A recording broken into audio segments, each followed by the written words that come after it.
নমস্কার, আমার গল্প পাঠ আসরে আপনাকে স্বাগত জানাচ্ছি। আজ আমি পড়ে শোনাচ্ছি বিভূতিভূষণ বন্দ্যোপাধ্যায়ের একটি ছোট গল্প, চেলারাম।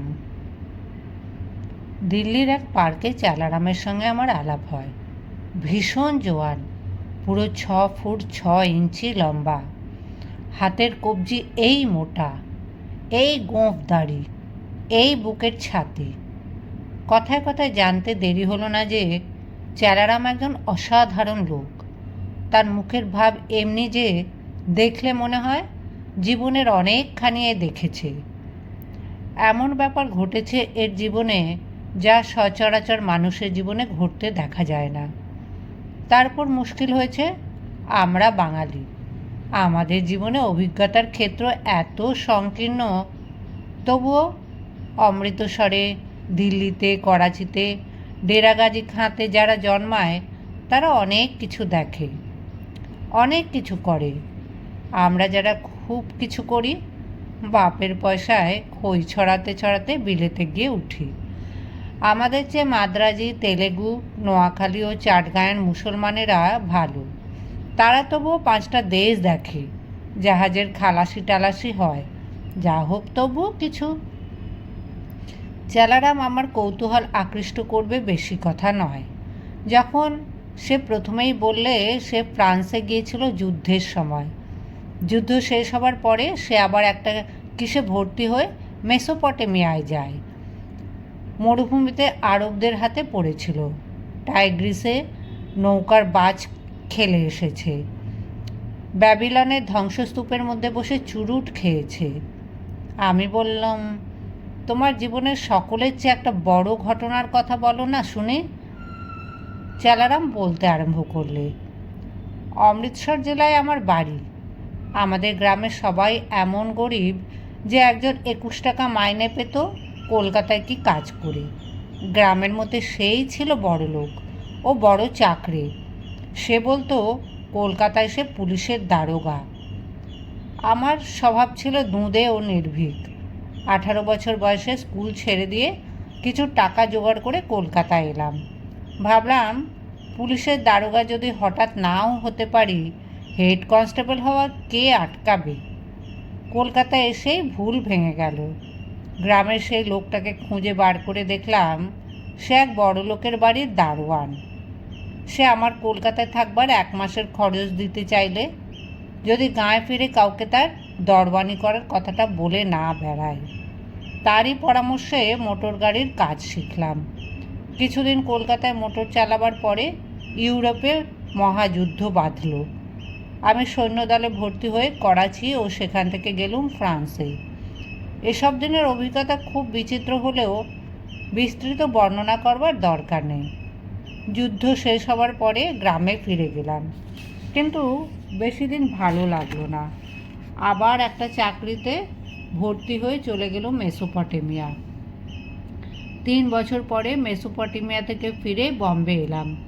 হাতে তখন কিছু টাকা হয়েছে। ভাবলাম একটা ট্যাক্সি গাড়ি কিনে বম্বে কি কলকাতার রাস্তায় চালাবো। কিন্তু 2-3 দিন পরে একটা সরাইখানায় জন কয়েক পাঠান গুন্ডার সঙ্গে একটা ব্যাপার নিয়ে ঝগড়া বেঁধে ছুরি মারামারি হলো। তাতে একজন পাঠান জখম হলো। আমার সঙ্গে আমার এক বন্ধু ছিল। পুলিশের ভয় দুজনে রাতারাতি বম্বে ছেড়ে চম্পট দিলাম। অনেক বাধা বিঘ্ন উত্তীর্ণ হয়ে দুজনে আমরা কোয়েটা হয়ে মরুভূমির পথে কাবুল পৌঁছে গেলাম। তখন নতুন বাস ও লরি চলছে কাবুলে।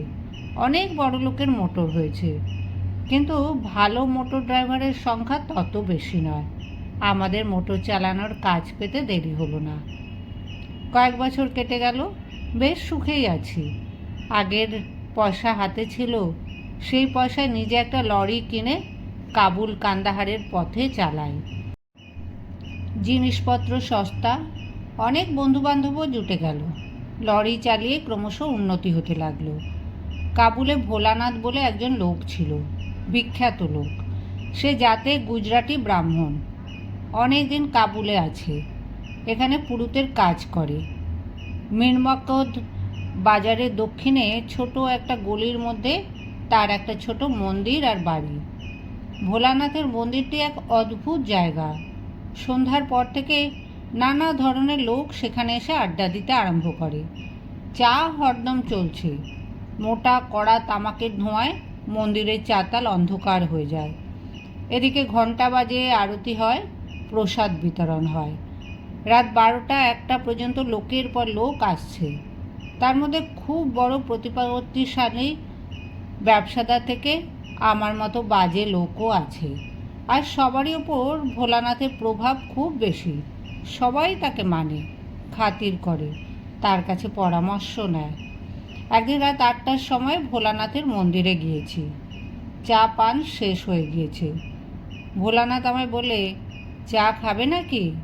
বললাম, থাক, রাত হয়েছে, এখন আর চা খাবো না। হঠাৎ আমার নজরে পড়ল দলের মধ্যে একজন আফগান রাজকর্মচারী বসে। আমি তাকে অনেকবার পথে ঘাটে মোটর হাঁকিয়ে যেতে দেখেছি। অত বড় লোককে এখানে বসে থাকতে দেখে অবাক হয়ে গেলুম, কিন্তু মুখে কোনো কথা কাউকে বলা উচিত বিবেচনা না করে চুপ করে রইলাম। একটু পরে আফগান অফিসারটি চলে গেলেন। শুনলাম আমাদের মধ্যে কে কে মেশিন গান চালাতে জানে। আফগান অফিসার তাই জিজ্ঞেস করতে এসেছিলেন। ব্যাপার কি? মেশিন গান কি হবে? লড়াই কোথায়? অনেক রাত্রে উঠে আসছি। আমার এক বিশেষ বন্ধু জোয়ালা প্রসাদ আমায় চুপি চুপি বললে, টাকা কড়ি যদি ব্যাংকে থাকে উঠিয়ে নাও এই বেলা। অবাক হয়ে বললাম, কেন, কি হয়েছে? আমানুল্লাহর বিরুদ্ধে বিদ্রোহ হবে শিগগির। কে বিদ্রোহ করবে? আমার কাছে অত খবর তো পৌঁছয়নি। তুমি নিজে সাবধান হও, মিটে গেল।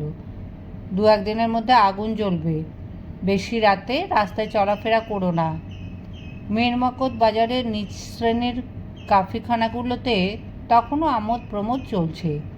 এসবগুলো ভয়ানক জায়গা রাতে। ব্যক্তিগত অভিজ্ঞতা থেকে জানি, বেখাপ্পায় ছোড়ার ঘায়ে কত লোক যে প্রাণ হারিয়েছে তার ঠিকানা নেই। বাজার ছাড়িয়েছি, এমন সময় হঠাৎ দূরে দুম দাম বন্দুকের আওয়াজ শোনা গেল। সঙ্গে সঙ্গে পট পট পট মেশিন গানের আওয়াজ। বাচ্চা ইসাকুর বিদ্রোহ আরম্ভ হয়ে গেল। মীরমকদ বাজারের লোকজন হুড়হুড় করে দোকান কফিখানা ছেড়ে বার হয়ে এলো। কেউ কিছু জানে না, সবাই কান খাড়া করে শুনছে। বিদ্রোহ কথাটা কিন্তু শিগগির তুলোর আগুনের মতো চারিদিকে ছড়িয়ে পড়ল। সবাই সন্ত্রস্ত, ভীত হয়ে উঠল। বিদ্রোহ মানে খুন, মানে লুটপাট, মানে গৃহদাহ, মানে পৈশাচিক অরাজকতা ও নিষ্ঠুরতা, বিশেষত এই সব জায়গায়। ঠিক তাই ঘটল। বাচ্চা ইসাকুর বিদ্রোহ যখন পুরো মাত্রায় চলেছে তখনকার কথা সবই জানি, কিন্তু সেসব কথা বলবো না। চোখের সামনে যেসব ব্যাপার দেখেছি, এতদিন পরেও সে কথা ভাবলে শরীর শিউরে ওঠে। মীরমকদ বাজারে রক্তের স্রোত বইল। কে যে কাকে মারে তার ঠিকানা নেই কিছু। সুযোগ পেয়ে বদমাইশ খুনি গুন্ডার দল মাথাচাড়া দিয়ে উঠেছে। বাচ্চা ইসাকুর সৈন্যরা করেছে রাজনৈতিক বিদ্রোহ। সুবিধা পেয়ে শহরের সাধারণ গুন্ডা ও দস্যুর দল দিন দুপুরে খুন রাহাজানি শুরু করে দিলে। আরও কত কী করলে তার আর উল্লেখ না করাই ভালো। একদিন রাত্রে আমার বন্ধু জোয়ালা প্রসাদ এসে আমায় বলে, চুপি চুপি উঠে এসো ভোলানাথের ডেরায়, কোনো কথা জিজ্ঞাসা করো না। মীরমকদ বাজার পার হবার সময় তার অন্ধকার চেহারা দেখে মনটা দমে গেল। ভোলানাথের মন্দিরে গিয়ে দেখি শিখ ও জাট যে কজন ড্রাইভার কাবুলে উপস্থিত ছিল সবাই জড়ো হয়েছে। জন 10 সব শুদ্ধ। আর উপস্থিত আছেন সেই আফগান অফিসার, আর তার সঙ্গে আছে একজন দীর্ঘকায় সুপুরুষ আফগান, সাহেবি পোশাক পরা। মন্দিরের অস্পষ্ট আলোয় ওদের মুখ ভালো দেখা যায় না।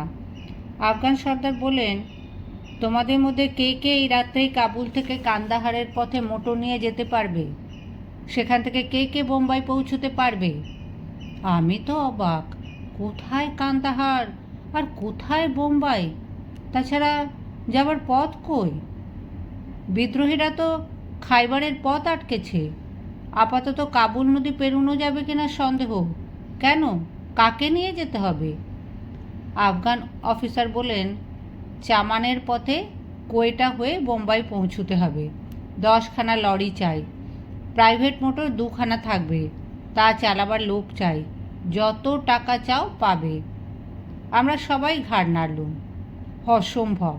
চামানের পথে কোয়েটা হয়ে বোম্বাই এই ভীষণ দিনে? আফগান অফিসারটি অনেকক্ষণ তর্ক বিতর্ক করলেন, ভয়ও দেখালেন। কোনো ফল হলো না। এমন সময় সাহেবি পোশাক পরা সেই সুপুরুষ লোকটি অন্ধকারের মধ্যে থেকে বেরিয়ে এসে আমাদের সামনে দাঁড়িয়ে বললেন, কেন, তোমাদের আপত্তিটা কি? আমার ডাইনে বাঁয়ে 2-3 শিখ ও জাট চমকে উঠেই আভূমি নত হয়ে সেলাম করলে। জ্বালাপ্রসাদ বিস্ময়ে কাঠ হয়ে কলের পুতুলের মতো বলে উঠল, জাহাঁপনা! আমিও তখন চিনলুম। কী সর্বনাশ! স্বয়ং রাজা আমানুল্লাহ! আমানুল্লাহ বললেন, শোনো, যা চাও তাই পাবে। আমার 10খানা লরি দরকার। কে কে রাজি আছো? আমাকে বোম্বাই পৌঁছে দিতে হবে। বড় বিপদে পড়ে তোমাদের ডেকেছি। তোমাদের বিশ্বাস করতে পারি? আমরা সমস্বরে বলে উঠলুম, জান কবুল হুজুর আলী, আমরা তৈয়ার। হুকুম করুন, কোথায় গাড়ি আনতে হবে? আমানুল্লাহ রিস্ট ওয়াচের সময় দেখে বললেন, 1 ঘন্টার মধ্যে গাড়ি এইখানে নিয়ে এসো। তারপর কোথায় যেতে হবে ইনি বলে দেবেন। সেই রাত্রে 10খানা লরি ও 2খানা প্রাইভেট মোটর চুপি চুপি কাবুল ছেড়ে কান্দাহারের পথে রওনা হলো। 4খানা লরিতে বোঝাই হলো শুধু টাকা। তামার চওড়া পাতে আঁটা কাঠের ভারী বাক্স বোঝাই নগদ টাকা। প্রাইভেট মোটর 2খানায় রাজা রানী ছেলে মেয়ে। সামনে পেছনে 2খানা লরিতে তেরপল চাপা মেশিন গান। শেষ রাত্রে কুয়াশার মধ্যে কাবুলের নিঃশব্দ রাজপথ দিয়ে দেশের রাজা রানীকে নিয়ে আমরা তীরের বেগে গাড়ি উড়িয়ে দিলাম। কাবুল নদী পেরিয়ে ছোট পাহাড়ের ওপর বিদ্রোহীদের একটা ঘাঁটি। এতগুলো গাড়ি গেলে নিশ্চয়ই ওরা সন্দেহ করে পথ আটকাবে। জাট পুরানমাল মেশিন গানের পেছনে তৈরি হয়ে বসল। আমরা কি করব ভাবছি। স্বয়ং আমানুল্লাহ হুকুম দিলেন, কেটে বেরিয়ে চলো। গম্বুজের কাছে ওরা অনেকে জড়ো হয়েছে, দূর থেকে দেখতে পাচ্ছি। আমরা অ্যাক্সিলেটারে পা দিয়ে সজোরে চাপলাম। চালাও! হু হু করে স্পিডোমিটার 30 মাইল থেকে ঠেলে উঠল 40, 50। চক্ষের নিমেষে ওদের ঘাঁটিটা একটা রাঙা কালো আবছায়ার মতো পাশ দিয়ে উড়ে বেরিয়ে গেল। দুম দাম রাইফেল চলল। পট পট মেশিন গান উত্তর দিলেও আমাদের দিক দিয়ে থেকে। একখানা টাকা বোঝাই লরির টায়ার ফেটে অচল হয়ে পড়ল। রইল সেটা পড়ে। কেউ তার দিকে চাইলাম না। পেছনে ওরা এবার তাড়া করবে নিশ্চয়ই। আমাদের সময় ছিল না। কান্দাহারের খবর পেলাম, কোয়েটা যাবার পথ বিদ্রোহীরা আটকেছে। ঘুরে হেলমন্দ নদী পার হয়ে দক্ষিণ পশ্চিম কোণে আমরা আফগানিস্তানের সীমানা পার হই। তারপর বেলুচিস্তানের দুর্গম মরুভূমি, কালো কালো গাছপালাহীন পাহাড় আর কটা বালির মরুভূমি। মরুভূমি আর পাহাড়। এই মরুভূমির মধ্যে কালার থেকে চামানের পথে বেলুচ দস্যুরা আমাদের আক্রমণ করলে। ভাবলে লরি বোঝাই সওদাগরি মাল যাচ্ছে। মেশিন গান খেয়ে হটে গেল। একবার জল ফুরিয়ে গেল। ইঞ্জিনের ট্যাঙ্কের গরম জল রাজারানীকে খেতে দিলাম নিজেদের বঞ্চিত করে। হয়তো সেবার সব শুদ্ধ মরতে হতো মরুভূমির মধ্যে। কারণ ঠিক সেই সময় বেজায় বালির ঝড় উঠল। রাস্তা নেই, দিক মুছে গেল। তার উপর মুশকিল, একখানা সেলুন গাড়ির ইঞ্জিন অকর্মণ্য হয়ে পড়ল। কী যে সেটার ঘটল কিছুতেই আমরা তা ধরতে পারলাম না। বাকি গাড়িখানায় ওই গাড়ির ছেলে মেয়েদের তুলে দিলাম। সেই ভীষণ গরমে, তৃষ্ণায় আর ঠাসাঠাসিতে তাদের কি কষ্ট! একেবারে নেতিয়ে পড়ল গাড়ির মধ্যে। আমানুল্লাহ নেমে এসে লরিতে ড্রাইভারের পাশে বসলেন। সৌভাগ্যক্রমে ঘণ্টা 2-এর মধ্যে কালার থেকে করাচিগামী গভর্নমেন্টের ডাক মোটরের সঙ্গে আমাদের দেখা হলো। ডাক পাহারা দেওয়ার জন্য সঙ্গে একজন সাঁজোয়া গাড়ি। কারণ ওই সময়টা বেলুচ দস্যুদের বড় উৎপাত চলছিল মরুভূমির পথে। একদিনে চামান, পরদিন দুপুরে করাচি। ঠিক হলো সেখান থেকে ট্রেনে রাজা রানী বম্বেতে যাবেন। আমরা ফিরলাম সেই দিনেই কাবুলে। জনপিছু 200 টাকা বকশিস মিলল, গাড়ি ভাড়া ও তেলের দাম বাদে। বিদায় নেবার সময় আমানুল্লাহ আমাদের প্রত্যেকের সঙ্গে করমর্দন করলেন, বললেন, যদি কখনো ফিরি তোমাদের ভুলব না। চেয়ে দেখি রানিমার চোখে জল। আমাদেরও কারো চোখ সে সময় শুষ্ক ছিল না, বোধহয় কঠোর প্রাণ দুর্ধর্ষ জাট পুরনমলেরও না, নইলে সে অন্যদিকে মুখ ফিরিয়েছিল কেন?